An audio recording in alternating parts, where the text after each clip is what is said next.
Rohilkhand university Bareilly और उससे affiliated colleges के स्टूडेंट्स के लिए इस वक्त तीन अलग अलग बड़ी बड़ी महत्वपूर्ण अपडेट आ रही हैं केवल और केवल आपके लिए। तो आप वीडियो में एंड तक बने रहिएगा। आज की वीडियो आपके लिए बहुत ज़्यादा इंपॉर्टेंट होने वाली है।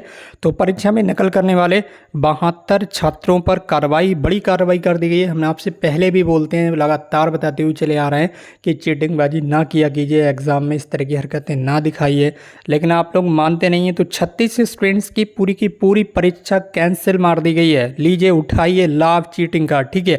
36 स्टूडेंट्स के जो एग्ज़ाम हैं वो कैंसिल कर दी गए हैं। दोबारा से आपको एग्ज़ाम देना पड़ेंगे उसी ईयर के, उसी सेमेस्टर के, जिसमें आपने अच्छी तरीके से नकल की होगी। तो रुहेलखंड विश्वविद्यालय ने पहली अपडेट है ये आपके सामने। इसके बाद दो और बड़ी अपडेट हैं आगे, ठीक है। बने रहिएगा मेरे साथ वीडियो में एंड तक। अगर आप चैनल पर नए हैं तो चैनल को सब्सक्राइब कीजिए। इस वीडियो के नीचे कमेंट बॉक्स में लिंक दी गई है व्हाट्सएप ग्रुप की, वहाँ पर भी ऐड हो जाइए। तो चलिए यहाँ पर देख लेते हैं। यहाँ बताया जा रहा है कि 23 छात्रों पर 1,000 रुपये जुर्माना भी लगा दिया गया है और 13 छात्रों की एक प्रश्न पत्र की जो परीक्षा है वो कैंसिल मारी गई है। तो रुहेलखंड विश्वविद्यालय ने नई शिक्षा नीति और वार्षिक प्रणाली की 2025 की वार्षिक परीक्षा में नकल करने वाले 72 छात्रों पर भयंकर कार्रवाई कर दी है। इन छात्रों के पास से गाइड, पर्ची समेत अन्य नकल सामग्री चेकिंग के दौरान बरामद की गई थी। अब कुलपति के आदेश पर यूएफएम कमेटी ने नकल सामग्री के साथ पकड़े गए छात्रों पर कार्रवाई कर दी है। इन छात्रों में बरेली कॉलेज के ही लगभग 20 से अधिक छात्र हैं।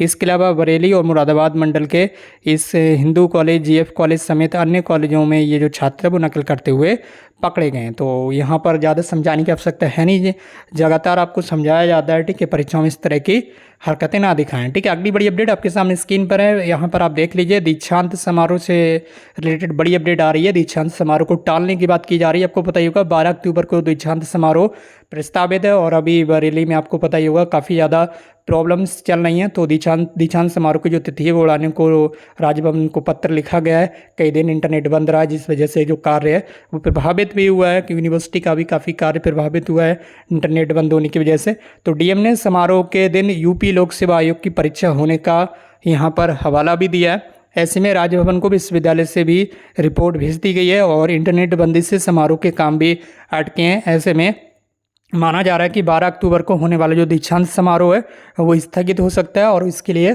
नई डेट जो है वो मिल सकती है। फिलहाल आप हमारे साथ इस तरह से बने रहिएगा, जैसे ही नई डेट आएगी आपको तुरंत सूचित किया जाएगा। इसलिए आप इस चैनल को सब्सक्राइब करके बेल आइकन जरूर प्रेस कर लीजिए।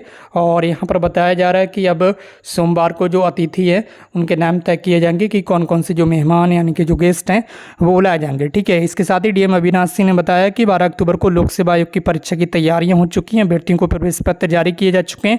रुहेलखंड यूनिवर्सिटी में परीक्षा केंद्र पहले ही तय कर दिए गए थे। ऐसे में परीक्षा संपन्न कराने के लिए रुहेलखंड विश्वविद्यालय के दीक्षांत समारोह की तारीख आगे बढ़ाने के लिए पत्र लिख दिया गया है।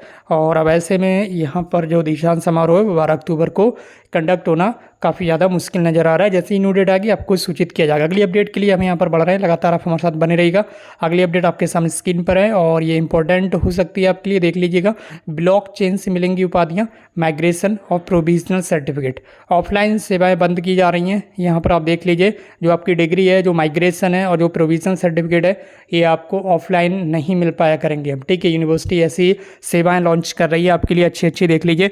परीक्षा कमेटी के लिए गए ये महत्वपूर्ण निर्णय। ऑनलाइन सर्टिफिकेट में भी शुल्क को हटा दिया गया।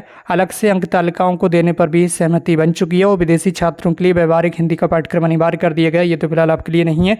तो चलिए देख लेते हैं क्या क्या बड़ी अपडेट है। महात्मा ज्योतिबा फुले रुहेलखंड विश्वविद्यालय में कुलपति प्रोफेसर केपी सिंह की अध्यक्षता में कमेटी कक्ष में शनिवार को परीक्षा कमेटी की बैठक में कई महत्वपूर्ण निर्णय ले लिए गए। बैठक में सबसे पहले 1 दिसंबर 2023 की परीक्षा कमेटी की बैठक के कार्यविरत का अनुमोदन किया गया। इसके साथ ही कुलपति बैठक में ऑनलाइन माध्यम से जुड़े। इसके साथ ही उन्होंने बताया कि बैठक में सत्र 2024-25 की उपाधियां यानी कि जो डिग्रियां होती हैं वो ब्लॉकचेन के माध्यम से छात्र छात्राओं को देने पर सहमति बन चुकी है। ये भी तय हुआ कि भविष्य में विश्वविद्यालय की ओर से ट्रांसक्रिप्ट और अंक तालिकाओं को भी ब्लॉकचेन के माध्यम से दिया जाएगा। इससे छात्र कहीं से भी अपनी डिग्री और जो मार्कशीट है वो ऑनलाइन निकाल सकेंगे और लिंक देकर इसे वेरीफाई करा सकेंगे। उन्हें विश्वविद्यालय के चक्कर नहीं लगाने पड़ेंगे। बैठक में तय ये हो चुका है कि ऑनलाइन प्रोविजनल और माइग्रेशन शुल्क को 1,000 रुपये से घटाकर अब 800 रुपये आपसे छीने जाएंगे, ठीक है। 800 रुपये मतलब लिए जाएंगे और ऑफलाइन प्रोविजनल एवं माइग्रेशन अब व्यवस्था आपके लिए सस्पेंड मतलब पूरी तरह से बंद कर दी जा रही है। आपात स्थिति में सक्षम अधिकारी की विशेष अनुमति के बाद ही 1,000 रुपये के शुल्क से ही इसे जारी कर दिया जाएगा। इसके अलावा राष्ट्रीय शिक्षा नीति 2020 से आच्छादित एवं सेमेस्टर सिस्टम के अंतर्गत संचालित पाठ्यक्रमों की स्नातक और प्रस्नातक में प्रथम, द्वितीय, तृतीय एवं चतुर्थ वर्ष के छात्र छात्राओं को अलग से अंक तालिकाओं को देने की सहमति बनी है। इसके अलावा वर्ष 2024 में आई भीषण बाढ़ के कारण एसएस कॉलेज शाहजहांपुर के रिकॉर्ड रूम में रखे छात्रों के मूल अंक तालिका और डिग्री प्रमाण पत्र क्षतिग्रस्त हो गए थे। इस संबंध में कुलपति की ओर से गठित 3 सदस्यीय कमेटी ने महाविद्यालय का 2 बार निरीक्षण किया है और समुचित कार्रवाई के बाद तय किया गया कि महाविद्यालय प्रकरण पर सहानुभूतिपूर्ण विचार किया जाएगा। तो इस तरह से आपके लिए 3 बड़ी बड़ी अपडेट थी जो कि आपने देख ली होंगी। अब ये जो उपाधि डिग्री वगैरह माइग्रेशन ये आपको ऑफलाइन मोड में यहाँ पर मिलना बंद होने जा रहे हैं, जो कि आपको केवल और केवल ऑनलाइन मोड में मिला करेंगे। बाकी जो भी अपडेट थी मैंने आपको बता दी। आगे जो भी अपडेट आएगी आपको इस चैनल पर मिलेगी, इसलिए आप इस चैनल को सब्सक्राइब करके बेल आइकन को प्रेस कर लीजिए। अगर आपका कोई सवाल है तो इनसे कमेंट बॉक्स में जरूर टाइप कीजिएगा। आज की इस वीडियो में बस इतना ही। मिलते भी एक नई वीडियो में एक नई इन्फॉर्मेशन के साथ। Thank you so much for watching.